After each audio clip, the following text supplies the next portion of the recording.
Oigan, y fíjense que cambiando de tema, casi un mes de que la conductora Laura N. no se presentó de manera voluntaria al penal de Santiaguito debido a sus problemas fiscales, ¿verdad? Pues fíjense, su paradero sigue siendo un enigma. Sin embargo, a diferencia de ella, las demás denuncias en su contra no han desaparecido por acto, pues, de magia, ¿verdad? Se siguen acumulando. En agosto pasado, Laura N. fue vinculada a proceso por el delito de defraudación fiscal por más de 13 millones de pesos. Al incumplir con la orden del juez de presentarse por voluntad propia en el penal de Almoloya, la presentadora se convirtió en prófuga de la justicia. Y la Fiscalía General de la República emitió la ficha roja para que sea buscada por 190 países y sea presentada ante las autoridades mexicanas. Sin embargo, la peruana interpuso un amparo en el que solicitó la suspensión de la medida de prisión preventiva, argumentando su avanzada edad y problemas de salud. Pese a lo anterior, Laura N. deberá hacerse responsable del otro proceso legal en su contra, el que Irina Baeva y Gabriel Soto interpusieron en su contra, acusándola de amenaza, acoso sexual y discriminación. Hasta el momento, se desconoce el paradero de la peruana y su situación legal es incierta. Bueno, pero ¿cuál es el panorama justo de la denuncia de Irina Baeva y Gabriel Soto en contra de Laura N? En vivo saludamos al representante legal de los actores, el licenciado Gustavo Herrera. Buenas tardes, abogado. ¿Nos puede explicar cuál es la situación actual de esta denuncia? Buenas tardes, Mónica. Saludamos a tu respetable público. Gracias, abogado. Te actualizo del estatus. El día 20 de septiembre a las 10 horas vamos a tener una audiencia conciliatoria. No, es el desahogo de pruebas de la señora Laura Bozzo y de Gabriel e Irina. Ya estamos debidamente notificados los interesados, las partes en este juicio, para desahogar las pruebas confesionales, la prueba de inspección, de todos los videos que nosotros ofrecimos como prueba, que son documentales. En caso de que no se presente a declarar la señora Laura Bozzo, va a ser declarada confesa de las posiciones que previamente sean calificadas de legales por parte del juez. Abogado, ¿puede ir alguien en su representación, su abogado, en este caso? Claro que no. Tiene que ir. Por lo siguiente, mira, Mónica, cuando tú ofreces la prueba confesional de una de las partes de forma personalísima, no por conducto de apoderado ni persona que legalmente le represente, el juez así la admitió. Entonces nadie puede comparecer a su nombre cuando se trata obviamente de una persona física. Si la parte demandada fuera una persona moral, entonces sí puede ser representada por un apoderado o quien tenga facultades legales para desahogar la prueba confesional. Esa es la diferencia. Ok, abogado, ¿cómo está? Le saluda Adis Tuñón. Abogado, todos sabemos, tenemos conocimiento del estatus de la señora Laura Bozzo. Está en calidad de prófuga, según informan, y pues es muy poco probable que se presente. Si no se presenta, como usted dice, que se va a manifestar esto como confesa, ¿qué le espera entonces a Laura Bozzo? Bueno, pues si se declara confesa de las posiciones, vamos a desahogar las demás pruebas que están pendientes, que inclusive nosotros ofrecimos la pericial en materia de psicología y la perito pues va a tener que examinarla. En caso que no se presentara el día y hora y el lugar para el desahogo de esta prueba en psicología forense, pues se tienen por cierto los hechos que estamos tratando de demostrar y el cuestionario que exhibimos. Quiero aclararte lo siguiente, se le dio vista a los abogados de Laura Bozzo para que ampliaran el cuestionario. si era su deseo, y para que se manifestaran en relación a la pertinencia de la prueba. Y para variar, pues llegaron tarde, fue extemporáneo el desahogo de la vista, entonces pues no se tienen por hechas las manifestaciones que trataron de hacer en el escrito. Claro, abogado, lo saluda Eduardo Carrillo. Sabemos que esta demanda es civil, si no me equivoco, ¿no? Entonces tendría que haber una reparación de daño económica. Esto no, al momento de estar prófuga Laura, lo único que hace es tener pendiente este pago, ¿no la lleva a la cárcel también por parte de esta denuncia? No, Eduardo, déjame explicarle a tu público lo siguiente. El artículo 17 constitucional establece que no hay cárcel por deudas de carácter meramente civil. No olvidemos que es una demanda civil de daño moral. Además, ahorita es un poco prematuro hablar de la condena, porque sería prejuzgar. Claro.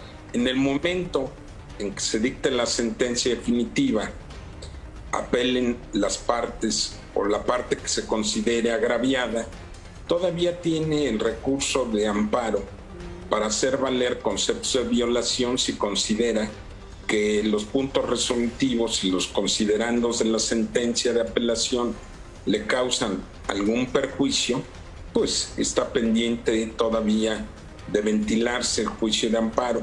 Ya que se resuelva el amparo, en caso que se le negara a la señora Laura Bozzo, entonces entramos a otra etapa del juicio que se llama ejecución de sentencia. En esa etapa, nosotros tenemos que darle los elementos, vamos a decir, patrimoniales, económicos, de la parte demandada de la señora Laura Bozzo. Y el juez va a fijar prudencialmente el monto económico de la sentencia. Pero eso, como te lo acabo de decir, es hasta la etapa de ejecución de sentencia. Sí, obviamente, tiene que haber una reparación económica, además de la publicación de un extracto de la sentencia en los mismos medios y con la misma importancia y difusión en que se divulgaron los hechos que afectaron a mi representante. Licenciado, lo saluda Ivonne Chávez. Usted está hablando de una reparación del daño, ok, hay que ejecutar la sentencia, en fin, es decir, hay que esperar un tiempo. Pero ese tiempo, pues ella también tiene otro proceso, ya lo sabemos, ¿verdad? Paralelo con Hacienda, ahorita está prófuga incluso. ¿Cómo le van a cobrar? ¿Hay manera de cobrarle esta reparación del daño? Porque lo más seguro es que no se presente, lo más seguro es que pues pierda por default este caso. Así es, mira, Ivonne. El panorama hasta ahorita está incierto, como bien lo acabas de mencionar. Se encuentra prófuga. Vamos a poner ahora el supuesto de que antes de la audiencia fuera detenida, ingresada a prisión. Entonces sí nos complicaría un poquito el panorama. ¿Por qué? Porque no se puede violar la garantía de audiencia y de defensa, es otra garantía constitucional en el artículo 14. Entonces, la juez civil que lleva el asunto de daño moral tendría que trasladarse al penal de alta seguridad donde fuera ingresada, y ahí le tomaría su declaración. Obviamente yo puedo estar presente como mandatario judicial de Gabriel Soto e Irina Baeva. Abogado, y también, bueno, queremos hablar con usted de un tema. Está llevando este proceso de Ninel Conde, tenemos entendido. Es el abogado de Ninel Conde en el caso de... En el asunto de daño moral exclusivamente, Mónica. De daño moral, ¿en qué va este proceso y daño moral? ¿Hacia quién está demandando? Mira, la señora Ninel Conde demandó en representación también de su menor hijo a el señor Giovanni Medina por todas las declaraciones, afirmaciones temerarias, injuriosas que ha hecho en contra de la señora Ninel Conde.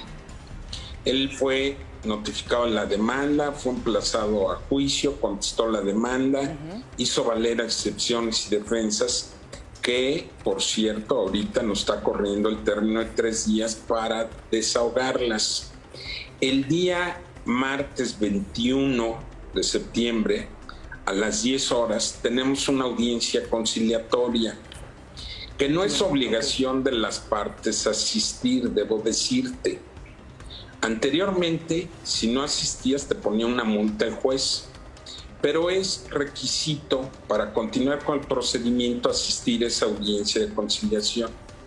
Hecho lo anterior, se abre juicio a prueba por 10 días y se van a ofrecer las pruebas. Me permito comentar esto a pesar de que el señor Giovanni Medina ya fue a acusarme con el juez de que yo estoy haciendo manifestaciones y declaraciones para que me agarre a nalgadas el juez.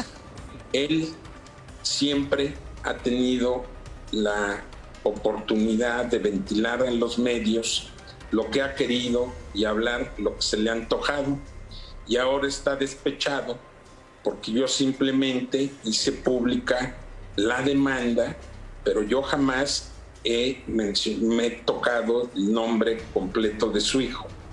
Él fue el que lo expuso primero a los medios. Él fue el que ha hecho estas conductas de las que ahora se duele y se siente muy herido y ofendido porque yo he hecho las declaraciones. Yo creo que siempre debe existir el principio de igualdad. Si él hace declaraciones, yo ¿por qué no tengo derecho como representante legal y apoderado? Sí, claro. Yo creo que, perdón, abogado, que lo interrumpa, ahí ya se vuelve como lo siento como una situación personal entre el señor Giovanni Medina y usted, pero en términos legales, ¿ustedes están seguros que pueden ganarle esta demanda por daño moral? Pues mira, yo no quiero ser presuntuoso y jactancioso, como él habló precisamente con Gustavo Adolfo, un día que me fui entrevistado por ustedes, y cuando terminó la entrevista tomó el teléfono y en una forma jactanciosa y prepotente dijo: yo te apuesto que voy a ganar este juicio. Yo no litigo en los medios, yo litigo en los tribunales, y yo estoy convencido y seguro de cuáles son las acciones que intenté y las pruebas que tengo, y no ando vociferando que si contrató a un gran abogado, que claro, esto que y lo eso ya es una cuestión Esperemos más. que nos den más adelante lo que pasó con toda esta situación. Muchas gracias, abogado, por tomarnos la llamada y por informarnos a tiempo y forma. Gracias. Estoy a sus órdenes y ha sido un placer. Gracias, abogado. Gracias, abogado. Gracias. De primera mano, lunes a viernes 3 p.m. Participa en Imagen Televisión.